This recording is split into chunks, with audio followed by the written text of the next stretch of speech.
ممبر جتنے یہ بڑے بڑے 80% مولوی ہے، بھائی مجلس پڑھنا ہے، ہاں جی 15,000، اشرے کا 10 لاکھ روپے. بتائیے جب یہ تجارت بن گیا تو یہ خدا کی رضا نہیں چاہتے، یہ صرف پبلک کو راضی کرنے، جو پبلک کو پسند آئے. حتیٰ کہ ان کانوں نے، گنہگار کانوں نے، ایک مشہور ذاکر کو خود میں نے سنا امریکہ میں ممبر پر بیٹھ کر انہوں نے فلمی گانا سنا.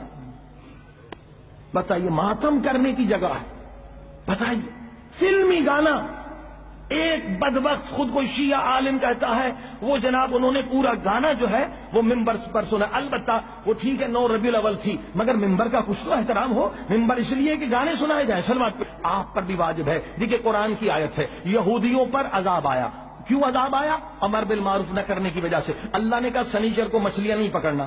ایک جو ہے مچھلی پکڑتے تھے، ان پہ بھی عذاب آیا. دوسرے کیا تھے؟ خود نہیں پکڑتے تھے مگر انہیں منع نہیں کرتے تھے، چپ رہتے تھے بھی ہمارا کیا، سب اپنی قبر میں جائیں گے. نہیں، وہ بھی عذاب سے نہ بچ سکے کیونکہ وہ خود تو گناہ نہیں کرتے تھے مگر دوسروں کو روکتے نہیں تھے. فقط وہ عذاب سے بچ گئے جو مچھلیاں بھی نہیں پکڑتے تھے اور پکڑنے والے کو امر بالمعروف بھی کرتے تھے. یعنی آپ بھی ان کے جرم میں شریک ہیں. اگر ایک ذاکر کی مجلس میں جاتے ہیں، وہ مقصد حسین بیان نہیں کر رہا، امر بالمعروف بیان نہیں کر رہا، آپ اگر وہاں چپ رہیں، اگر خاموش رہیں، احتجاج نہ کریں، کاغذ نہ لکھیں، اگر آپ ڈر کی وجہ سے کہ میری بے عزتی ہو جائے گی، یہ جو کاروباری لوگ ہیں ان کے پاس گنڈے بھی ہوتے ہیں، وفا کرنے والے بھی ہوتے ہیں، ظاہر ہے کہ ایک ٹیم بنائی ہوئی ہے، جب 10-10 لاکھ روپے لیتے ہیں، گنڈے بھی پال رکھے ہیں، وفا کرنے والے بھی مخصوص ہیں، نعرے لگانے والے بھی. ایک باہر کے آدمی نے مجھے کیسٹ سنائی اور کہا جی یہ مولوی صاحب پڑھ رہے ہیں، جو بھی پڑھ رہے ہیں ایک بیٹھا ہوا کرے واہ واہ واہ واہ واہ. میں نے کہا بھائی اس کو پیسے ملتے ہیں، صلوات پڑھی محمد والے.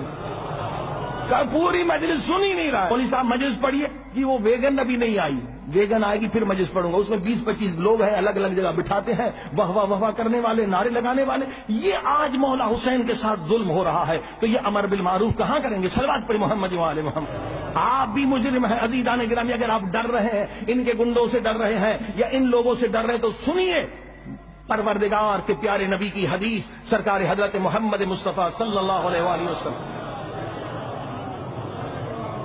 ارواحنا لہ الفدا فرماتے ہیں کہ جو لا الہ الا اللہ سچے دل سے کہے، دل سے بھی زبان سے بھی، وہ عذاب سے محفوظ ہے. فقط ایک شرط ہے. کہا وہ کیا؟ اصحاب کرام نے کہا اللہ کے رسول وہ کیا؟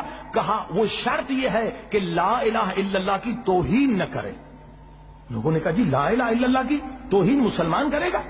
کون بے غیرت مسلمان ہوگا جو لا الہ الا اللہ کی توہین کرے گا؟ اب سنیے امام اللہ کے رسول کیا فرماتے ہیں، سید المرسلین کیا فرماتے ہیں. فرماتے ہاں کچھ لوگ ہیں کہتے ہیں لا الہ الا اللہ مگر توہین بھی لا الہ الا اللہ کی کرتے ہیں. کہ اللہ کے رسول ہمیں سمجھ میں نہیں آ رہی ہے حدیث، کون مسلمان ہوگا جو لا الہ الا اللہ کی توہین کرے؟ اب اللہ کے رسول فرماتے ہیں اگر کوئی لا الہ الا اللہ کہنے والا بیٹھا ہوا ہے اور اس کے سامنے ایک ایسا عمل ہو رہا ہے جو قرآن کے خلاف ہے، جو شریعت کے خلاف ہے، مثلا یہی ذاکر آج کل کہتے ہیں جی نماز کی کوئی ضرورت نہیں، علی علی کریں اور جنت میں چلے جائیں، جبکہ قرآن کی آیت ہے اقیموا الصلاۃ ولا تکونوا من المشرکین. جو نماز نہیں پڑھتا وہ مشرک ہے، وہ نجس ہے. اور اللہ کے رسول فرماتے ہیں لیس من امتی، وہ میری امت سے خارج ہے. اب اگر کسی ذاکر نے یہ پڑھ دیا، قرآن کی توہین کی، مولا رسول خدا کے فرمان کی توہین کی، سارے ائمہ معصومین کے فرمان کی توہین کی، آپ اس مجلس میں بیٹھے رہے، آپ نے سنا مگر آپ نے اٹھ کر احتجاج نہیں کیا